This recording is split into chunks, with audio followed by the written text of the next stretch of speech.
through Reddit and I found a post that was actually quite intriguing.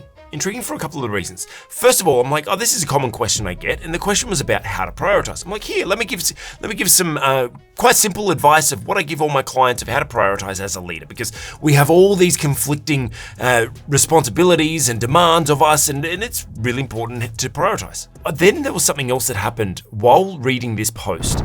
I felt convicted because I made a fatal leadership mistake.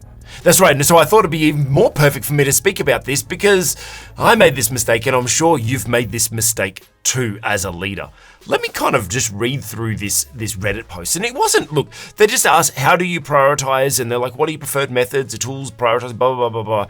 And then they just started going on into this big, deep, I oversee a team, blah, blah, blah, blah, like all this. And then they started getting into a bit more stuff. And I must admit, at first, I'm like, oh, they're getting a little bit TMI, right? It seems like they're now just, rather than asking for advice, they're just complaining, and I'm like, oh, this is getting really negative and everything like that. And I actually felt like, you know what? This doesn't seem like someone actually asking a question of how to prioritize. This is someone that has some deeper problems and needs some help. And then I read back up to the top of the post. The actual title of the post is not how do you prioritize? It was SOS. How do you prioritize? Because it was really funny that reading through this, I was like, hold on a second. This seems like more like a cry for help than it does an actual ask for advice. And it was right there in the title, SOS.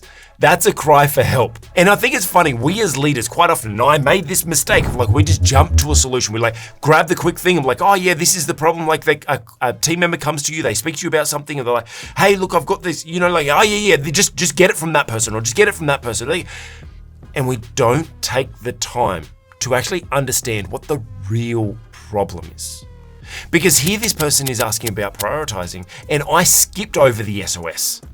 Me as, in my multiple priorities that I'm trying, my demands that I have in my team, creating content, managing clients, like doing all this, creating programs, everything that I'm doing, I'm like, okay, time for content. Okay, look, found some posts. Yeah, this one looks good. How to prioritize. That's a really good thing. And I skip straight over the real problem. Quite often we as leaders must take a moment to ask ourselves, what's the real problem here? When a team member comes to us with a problem, is that actually the real problem, or is that a surface level problem and there's an underlying issue that we need to address? That's the difference between managing and leading. We need to actually understand the person and actually care about the person and understand what they're going through. Because I was just trying to rush to just provide a solution for how to prioritize. I'm like, oh, you're wasting my time with all this, issues with upper management and no one's here and blah, blah, blah, like all this. And I'm just going, oh, just here's a solution. But I missed the underlying call, which was a cry for help. Are some of your people that are reaching out to you, are they actually reaching out to you really as a cry to help? We as leaders, we have to be able to see that. Now, this actually reminds me of something that I heard the other day on the Dr. John Deloney show. I commend Dr. John. He was incredible with how he handled this, because many people could jump to an assumption. They could jump to a conclusion for this, but she was talking about this like, oh, he hit my son and blah, blah, blah, blah, all this sort of stuff. But Dr. John was a real leader and he saw the person, not the problem. He wasn't just trying to find a solution. He actually, after she went, told all these problems, he turned around and he said, there's something you're not telling me. There's something deeper here. And she's like, oh no, there was like, no. There's something deeper. He saw the person and actually found out, I'll put the link below, this. It was actually a great response, and I won't share it because that's his domain of relationships and everything like that. It was amazing. I was like, wow. Very rarely do we see a leader that takes the time to actually understand the person, not just the problem. And we need to be sensitive to that. Now, there was actually some other, now how do we overcome this? Okay, great, all right. Now, if we're in this situation where we've got lots of problems, what do we do? Well, actually reading through some of these comments, there was actually some great advice in the comments. One of the comments was actually get yourself a coach, which I think is great advice, but an advice that we tend to think is only for C-suite or for the owner. Yes, I coach a lot of C-suites and business owners and everything like that, but I have coach middle management, middle to upper management, because those were people that wanted to invest in themselves. Yes, there wasn't a direct immediate financial response from their coaching, but what we saw is their growth in their career. One, they were able to make better decisions at work. Second was they were able to grow up the tree, up the management, up the leadership ladder to be able to earn more money, and it paid off in the long run. And so coaching is not just for the business owner, is not for the C-suite. It's for every level of anyone who wants to invest in themselves. And so there's many times that I'm actually just helping my clients sort through all the garbage, clear out all the distractions, everything like that, and focus on the real answer that they already know anyway. But sometimes it takes someone external to be able to do that. Actually, I remember this one time that I was coaching a client. She was not a business owner, she was upper management, and she was having issues with some of her other leadership above her. And we just went for a walk around the block. And on this walk, we were just talking and sharing about things, and she was just kind of just venting to me. And by the time we walked around the block, at the end, I'd barely said anything. And she kind of went, "Hey, that was really helpful, thank you. I know what I need to do now." And so I barely said anything. I said a couple of things. I just picked up on a few things that she was saying and identified, hey, why are you using that language? Or why are you saying it that way? And it was a couple of times that I reminded her of like, hey, remember when we first started working together, you said this thing, I was just able to remind her of a few things. And that really helped her. And she went back in and performed great. Overcome that challenge. So if you are facing a challenge, don't just think as a leader you have to be C-suite or the business owner to actually get coaching. Let me encourage you, find yourself a coach. Find yourself someone that can walk you through the challenges. Now there was a little bit of a promo in the middle, I suppose, but this post was about how to prioritize. And yes, we've spoken about, prioritizing people over the problem. That's a really good thing. But there was another suggestion in the post, in the comments, that was about using the urgent important window or the urgent important matrix. It's a great matrix where you have something urgent, high or low, important, high or low, and you tend to focus on the things that are of high urgency and high importance, but really you should be focusing on things that are low urgency but high importance. That's where we need to spend both our time. Now that is a whole teaching model and everything like that. Maybe I'll leave that to another video, another time of that. But check out the urgent important matrix if you're wondering how to prioritize things. That's something that will really help you. The other thing I use with my clients when they try to struggle to prioritize things is, what are your non-negotiables? Because I guarantee you that in your daily activities, there are a bunch of things that you're doing that really could be skipped, or at least could be put off. But there are a few items that are your non-negotiables. How do we know those? Well, it's usually go down to your KPIs. What are your KPIs that you're having to meet? And what are the bare minimums we need to do to achieve those KPIs?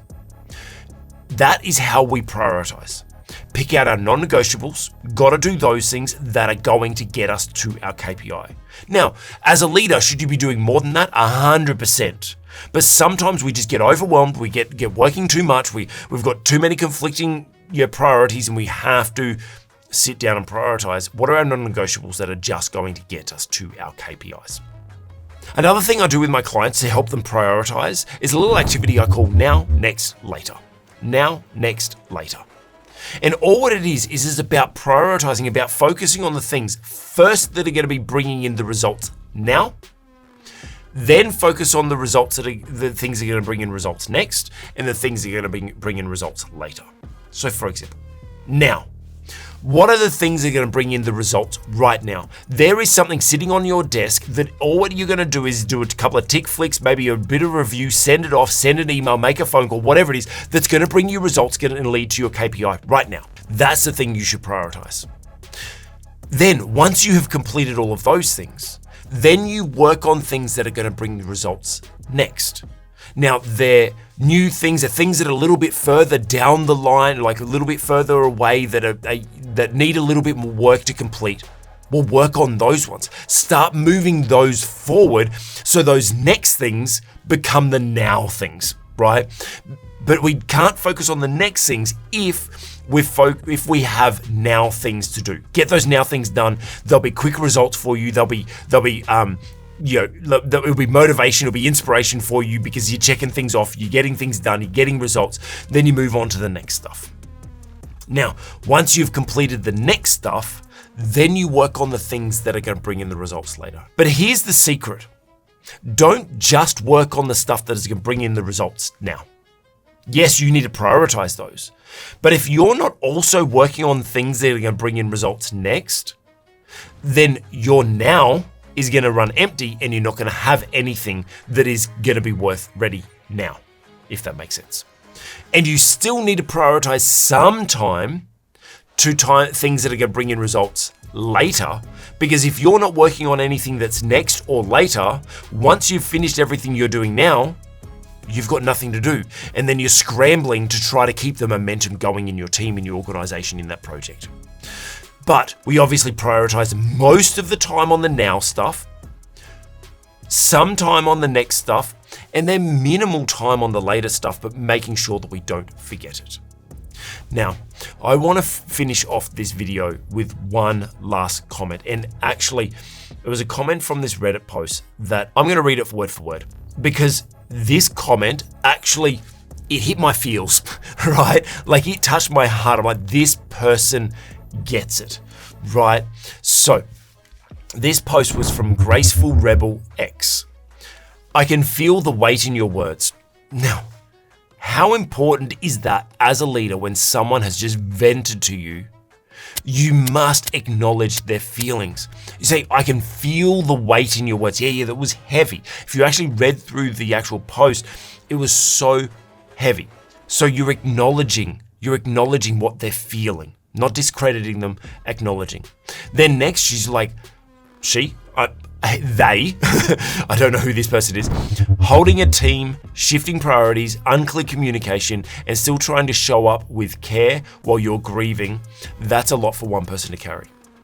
See, it's really important as a leader to express, not just express empathy, but show that you actually understand. Look, here's all the things you just said to me.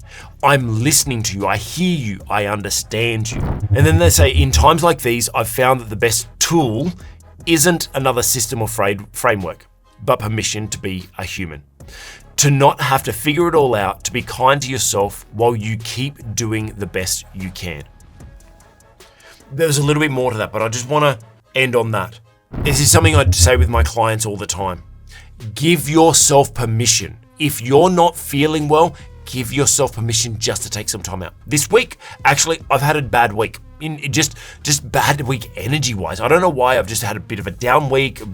It's been a tough week for me. Nothing major's happened. I'm just like low on energy, in a little bit of pain this week. So this week I gave myself the permission to just not work. Like I normally work from morning right until night. I'm working across multiple time zones, and usually at night I'm working through till midnight, 1, 2 o'clock in the morning. But this week, there was a few nights that I had clients reschedule sessions, so I had the night off. And instead of sitting at my computer and keep on working, keep on pushing, I gave myself permission. Sometimes we need to listen to our bodies, listen to our hearts, and give ourselves permission to just rest, to just be not okay, right? It's okay to not be okay for a moment. We can't sit in that for a moment. I give myself a night. Sometimes it's a day. Sometimes it's a weekend. Sometimes if everything's going terribly, whatever, you might take a week off. It's okay. But give yourself time. Set yourself a time. I'm going to take today off. I'm going to take tonight off. I'm going to take this weekend off. I'm going to, whatever it is, but give yourself permission to not be okay. But the key to that is you don't stay there. Give yourself permission to regroup and then charge forward. Look, my heart goes out to anyone that is throwing out an SOS and someone is not picking that up. I hear you, I feel you, and if you need someone to listen, chuck your comments down in below or DM me. I hope that you're doing okay, and I hope that you can prioritize people over problems.